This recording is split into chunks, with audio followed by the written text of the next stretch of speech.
Hi, this is Greg with Lionquestfitness. Today we're going to talk about cross draw. But before we start, I got a couple of things I want to unpack. First off, the shooting. Now I've got it strong side now, but this is Cochise, my Model 64 and my favorite gun. Altamont Grips, Tyler T. This one was made in 2013. So it was 20 something degrees the first day that I was shooting, and my hands were very cold. I couldn't hold the gun properly, and so my two shots to this side were off. Now the next day that I shot, the temp was in the low 50s, a little bit warmer, but I was the second string I shot, I was looking at the sun. So when I turned, not only was I turning at an odd angle, but the sun was in my eyes, and my first shot I threw off. And the reason I mention this is because this is real world. It's not going to be on a sunny day in the rain at the range with everything perfect.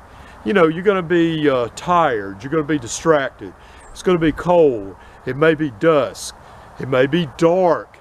You may be having to shoot at an odd angle, and you have to prepare yourself mentally for those kind of things.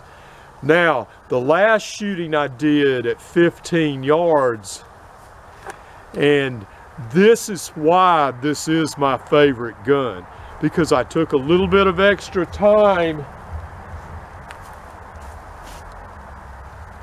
and I hit dead center on both of them.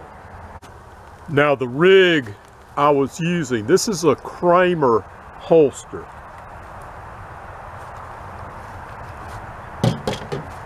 My late friend Scott Thorfison, Mr. Holster, had been a professional bodyguard, and he had mentioned in one of his videos that he highly recommended the Kramer holsters because a lot of people in his profession use these type of holsters, and you can use there, it's a straight drop on the strong side, and then it's a cant on the weak side.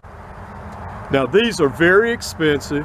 I'm not going to give this carte blanche and say you need to go out and get one. And they're not bad holsters. In fact, they're very high quality. But I found that on the strong side, this was very uncomfortable when I was driving. And comfort is a big part of concealed carry. You don't want to be so comfortable you don't know the gun is there, but you're not going to carry that gun if it's very uncomfortable. So mostly I was using this as a range holster. But then I got the idea, well, why not try it on a cross draw and see how it worked? And I found that it was very comfortable because my position of discomfort has to do with my hip bones. And on a cross draw, this centers across my hip bone where there's no discomfort, especially when I am driving or sitting down. In fact, it's very comfortable even carrying a K-frame revolver. So what are the disadvantages of a cross draw?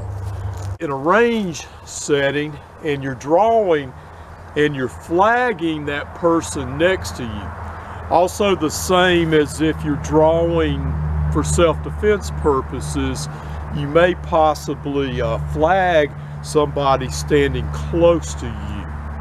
So what are the advantages? Well, if I'm sitting down, if I'm in a vehicle, especially if I'm seat belted in, it's easier to get to that firearm than if I've got it on my waistband where I'm going to have to dig for it or maybe pull a jacket or a sweater up.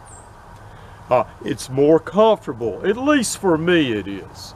And with the right holster, like this Simply Rugged holster, which can be worn strong side or cross draw, it's very secure. So Greg, are you advocating cross draw now? Not necessarily. For me, in certain circumstances, it's excellent. And for certain firearms, it's excellent. However, I've invested a lot of money in holsters for different firearms over the years, and I only have those 2 holsters that are really suitable for cross draw. So I'm not making sweeping changes across the board, but it is something that I will be practicing from henceforward. And this is Greg with Lionquest Fitness, reminding you to always be prepared for the unexpected.